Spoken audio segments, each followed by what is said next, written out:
കുഞ്ഞു മീനസ് and welcome back to another video. ഞാൻ നിങ്ങളുടെ സ്വന്തം എക്സ്ട്രാ കോമിക്സ്. നമ്മൾ നോക്കാൻ പോകുന്നത് ദി ബിഗിനിങ് ആഫ്റ്റർ ദി എൻഡിൻ്റെ സീസൺ 2 എപ്പിസോഡ് 2 ആണ് ഗൈസ്. ഇത് നമ്മൾ എക്സ്പ്ലെയിൻ ചെയ്യാൻ മെയിനായിട്ട് ഒരു റീസൺ ഉണ്ട്.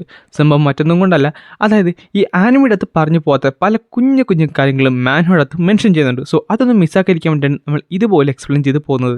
എന്നാലും ഈ ഒരു എപ്പിസോഡും കൂടെ കഴിയാൻ നേരത്ത് ദി ബിഗിനിങ് ആഫ്റ്റർ ദി എൻഡിൻ്റെ അടുത്ത സീസണിലെ പ്രോപ്പറായുള്ള എക്സ്പ്ലനേഷനിലേക്ക് നമ്മൾ കടക്കുന്നതാണ്. സോ വീഡിയോ ആദ്യമായിട്ട് കാണുന്ന കൂട്ടുകാരാണെങ്കിൽ ഇപ്പം തന്നെ സബ്സ്ക്രൈബ് ചെയ്യാനും ലൈക്ക് ചെയ്യാനും നിങ്ങളുടെ ഫ്രണ്ട്സിന് ഈ വീഡിയോ ഒന്ന് ഷെയർ ചെയ്ത് മറക്കണ്ട. പിന്നെ ഈ ഒരു സീരീസിൻ്റെ കട്ട ഫാൻസുകാർക്ക് വേണ്ടി നമ്മുടെ വീഡിയോ കാത്തിരിക്കുന്നവർക്ക് എനിക്ക് ചെറിയൊരു റിക്വസ്റ്റ് ഉണ്ട്. സംഭവം വേറൊന്നുമില്ല, നമ്മുടെ കമൻറ്റ് സെക്ഷൻ്റെ അവിടെ നിന്ന് റൈറ്റിലേക്ക് സ്വൈപ്പ് ചെയ്ത് കഴിഞ്ഞാൽ അവിടെ ഹൈപ്പ് എന്ന് പറയുന്നൊരു ഓപ്ഷൻ വന്നിട്ടുണ്ട്. സോ എല്ലാവരും നമ്മുടെ വീഡിയോ ഇപ്പം തന്നെ ഒന്ന് ഹൈപ്പ് ചെയ്യുക. കാര്യം നിങ്ങൾ ഹൈപ്പ് ചെയ്ത് കഴിഞ്ഞാൽ അത് നമുക്ക് കൂടുതൽ സപ്പോർട്ട് തരുന്നു എന്നാണ് അർത്ഥം. അങ്ങനെ എപ്പിസോഡ് തുടങ്ങുന്നവർ തന്നെ അവർ തമ്മിലുള്ള ആ ഒരു ബാറ്റലിലെ കട്ടി കൂട്ടിയിട്ടുണ്ട്.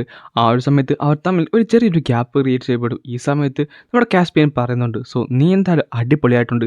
അടുത്ത സെക്കൻഡിൽ തന്നെ അവൻ ആർത്തറിനെ അറ്റാക്ക് ചെയ്യുന്നുണ്ട്. പക്ഷേ ആർത്തറായിട്ട് ആ ഒരു ഡോൾ ചെയ്ത് താഴത്തേക്ക് വീഴാൻ നേരത്ത് കാസ്പിയൻ നേരെ അവനെ അറ്റാക്ക് ചെയ്യാനായിട്ട് വരും. പക്ഷേ ആർത്തർ മറ്റൊന്നും ആലോചിക്കാതെ നേരെ അവൻ്റെ നേരെ എടുത്ത് ചാടുവാണ്.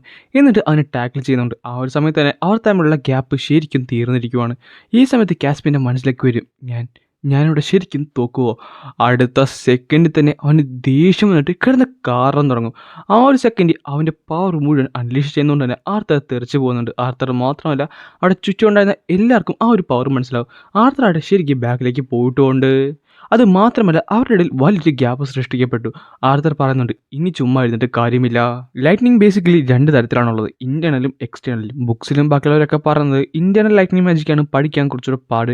അത് മാത്രമല്ല അത് വലിയ സിഗ്നിഫിക്കൻ്റ് ആയിട്ട് ഇൻക്രീസ് ഒന്നും തരത്തില്ല പവറിന്. പക്ഷേ ഞാനത് ഡിസഗ്രി ചെയ്യും. കാര്യം അത് യൂസ് ചെയ്ത് കഴിയാൻ നേരത്ത് എൻ്റെ റിഫ്ലക്സും എൻ്റെ സ്പീഡും നന്നായിട്ട് തന്നെ വർദ്ധിക്കും. എനിക്ക് എല്ലാം തന്നെ ഡോഡ്ജ് ചെയ്യാൻ പറ്റുമെന്ന് പറഞ്ഞുകൊണ്ട് നേരെ അവന് നിര ചാടുവാണ്. ഈ സമയത്താണ് പെട്ടെന്ന് അവൻ പറയുന്നത്, മതി, സോറിയടാ, എന്നോട് ക്ഷമിക്കുക, ഞാൻ എന്തായാലും ഒന്ന് ക്യാരിഡ് ബേ പോയി. എന്തായാലും അവസാന നിമിഷം വരെ നീ ഫുൾ പവർ യൂസ് ചെയ്തതുകൊണ്ട് തന്നെ നിനക്കൊരു ലോ റാങ്കിങ് താല്പര്യമെന്ന് എനിക്ക് മനസ്സിലായി. അതുകൊണ്ട് നോട്ട്, നീ ഇനി മുതൽ ഒരു B ക്ലാസ് അഡ്വഞ്ചർ ആയിരിക്കും. എന്നിട്ട് ഒന്നും വേണ്ടാതെ അവനോടൊന്ന് പോകുവാണ്. എന്നിട്ട് പുള്ളിക്കൻ റൂമിൽ പോയിരുന്ന് നന്നായിട്ട് ചിന്തിക്കുന്നുണ്ട്. പുള്ളിക്കൻ നന്നായിട്ട് ചിന്തിക്കുവാണ്.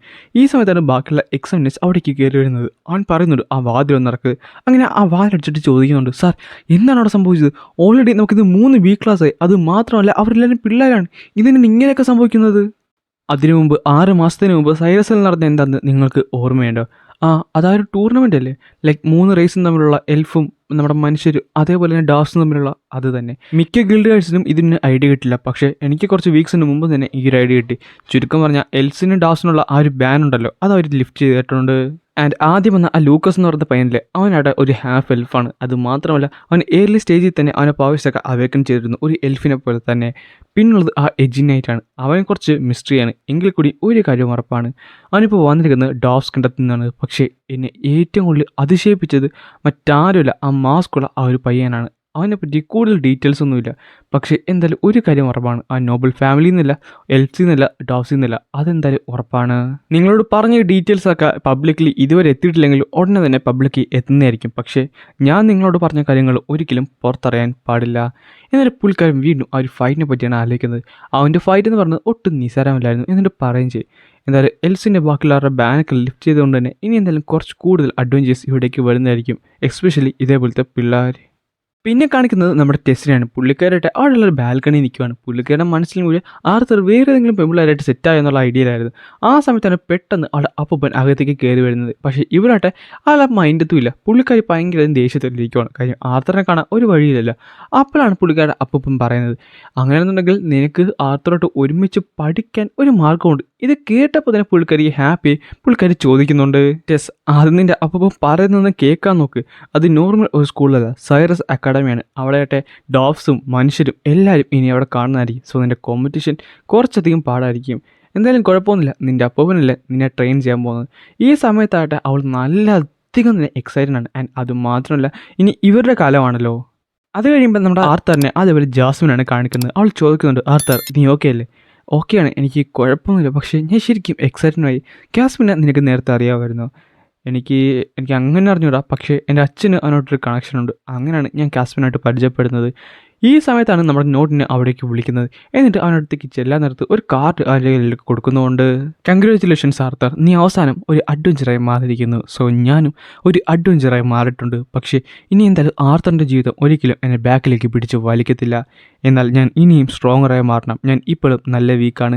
ആ ഒരു കാര്യം എനിക്ക് ഇന്നത്തെ ഡ്യുവൽ കൊണ്ട് മനസ്സിലായി. കാര്യം ഇനി ഇതേപോലത്തെ ഒപ്പോണൻസ്, നല്ല സ്ട്രോങ്ങറുള്ള ഒപ്പോണൻസിനെ ഞാൻ കണ്ണുമുട്ടാനും ചാൻസ് ഉണ്ട്. അത് മാത്രമല്ല സിൽവിയുടെ വില്ല് ഞാൻ എത്രയും പെട്ടെന്ന് മാസ്റ്റർ ചെയ്യണം. എൻ്റെ പഴയ കാലത്തെ ടെക്നിക്സും ഓർമ്മകളും എല്ലാം എന്നെ ഹെൽപ്പ് ചെയ്യുന്നുണ്ടെങ്കിൽ അതിനോടൊപ്പം തന്നെ എൻ്റെ ബോഡി നിൽക്കുന്നില്ല. ഈ സമയത്താണ് അവൻ ഒരാളുടെ മേത്ത് പോയി ഇടിക്കുന്നത്. അത് മറ്റാരല്ലായിരുന്നു, നമ്മുടെ എജിൻ നൈറ്റ് ആയിരുന്നു. ഓ, ഇത് മറ്റവനല്ലേ, ആ ഒരു ബി റാങ്ക്. ഈ സമയത്താണ് മൂന്നാമത്തൊരുത്തനും അവിടേക്ക് വരുന്നത്. അത് മറ്റാരുമില്ലായിരുന്നു, ആ ഒരു ലൂക്കസ് ആയിരുന്നു. ഇതെന്താണ്, ന്യൂ ബി ക്ലാസ്സുകാർക്ക് ഇവിടെ വല്ല മീറ്റിംഗ് വല്ല ഉണ്ടോ? എന്താ നീ ജോയിൻ ചെയ്യുന്നോ? നീ കൂടുതൽ വാചകം അടിക്കുന്നു വേണ്ട കേട്ടാ. നമ്മുടെ റാങ്ക്സ് ഒക്കെ സെയിം ആണെന്നുണ്ടെങ്കിലും ഒരു ലെവലുണ്ട്. അതിൻ്റെ ആ ലെവൽ വെച്ച് നോക്കാനത് നിന്നെപ്പോലുള്ള കോമണീസാണ് ഏറ്റവും താഴത്ത് കിടക്കുന്നത് എന്നും പറഞ്ഞുകൊണ്ട് അവൻ പോകുന്നുണ്ട്. ഈ സമയം തൊട്ടേ നമ്മുടെ എജിനും അവിടുന്ന് പോയിട്ടുണ്ട്. അങ്ങനെ അവർ രണ്ടുപേരും നമ്മൾ നടന്ന് അവിടെ ഒരു ഗേറ്റിലേക്ക് ചെന്നിട്ടുണ്ട്. അങ്ങനെ ഓൾമോസ്റ്റ് എല്ലാം പ്രിപ്പയർ ആയിട്ട് അവർ രണ്ടുപേരും കൂടെ ആ ഗേറ്റിൻ്റെ അകത്തേക്ക് കയറുവാണ്. അങ്ങനെ അവർ ഇപ്പുറത്തെ സൈഡിൽ വന്നിട്ടുണ്ട്. സംഭവം കുറച്ച് വിശാലമായ ഒരു സ്ഥലമായിരുന്നു. ആർത്തർ പറയുന്നുണ്ട്, ഇത് ഞാൻ ഉദ്ദേശിച്ച പോലെയൊന്നും അല്ലല്ലോ, കുറച്ച് പീസ്ഫുൾ ആണല്ലോ. എങ്കിലും നീ അധികം നിൽക്കുകയൊന്നും വേണ്ട. കാര്യം അത് കണ്ട, എപ്പോൾ വേണമെങ്കിലും ഇവിടെ എന്ത് വേണമെങ്കിലും സംഭവിക്കാം. ഈ സമയത്താണ് അവരുടെ സൈഡിൽ ഒരു ചെറിയൊരു കുറുക്കനെ പോലത്തെ ഒരു മൃഗം ഇരിക്കുന്നത്. അടുത്ത സെക്കൻഡ് തന്നെ സിൽവി ഇടയ്ക്ക് ചാടുന്നുണ്ട്. എന്നിട്ട് അവനോട് പറയുന്നുണ്ട്, പപ്പ എന്തായാലും പൊക്കോ, ഞാൻ എന്തായാലും കഴിച്ച് കുറച്ച് സ്ട്രോങ് ആകാൻ പോകുവാണ്. ആർത്തർ, നമുക്കിനി എന്തായാലും മുന്നോട്ട് പോവാം. ഇനി നീ ഉദ്ദേശിക്കുന്ന പോലെ ഒന്നുമല്ല, കുറച്ച് ഡേഞ്ചറസ് ആയിരിക്കും, പ്രത്യേകിച്ച് രാത്രി ആയി കഴിഞ്ഞാൽ. എന്തായാലും കീപ്പപ്പ് ചെയ്യാൻ നോക്കുന്നതെന്ന് പറഞ്ഞുകൊണ്ട് അവൾ നേരെ ഓടുന്നുണ്ട്. ഈ സമയത്ത് ആർത്തറിൻ്റെ മനസ്സിലൊരു ഇതുണ്ട്. കാര്യം സിൽവി ഇപ്പോൾ അവൻ്റെ കൂടെ അല്ലല്ലോ, ഒരു കൊച്ചിനെ പോലെയാണ് അവൻ സിൽവിനെ നോക്കിയിട്ടുള്ളത്. അതുകൊണ്ട് തന്നെ സിൽവിയോട് സേഫ് ആക്കി ഇരിക്കാൻ പറഞ്ഞിട്ട് നേരെ അവളുടെ പുറകെ അവൻ വെച്ച് ഓടിയിട്ടുണ്ട്. നീ ലൈറ്റ് റെഡ് കോർ ആയില്ലേ, ഈവന്തോ ഞാൻ കുറച്ച് പതുക്കെയാണ് ഓടിയെങ്കിൽ കൂടി നീ എന്നോട് കീപ്പ് ചെയ്തില്ലേ, അതെന്തായാലും ഞാൻ സർപ്രൈസ് ആണ്. എന്തായാലും നമുക്ക് ഇന്നിവിടെ ക്യാമ്പ് ചെയ്യാമെന്നാണ്.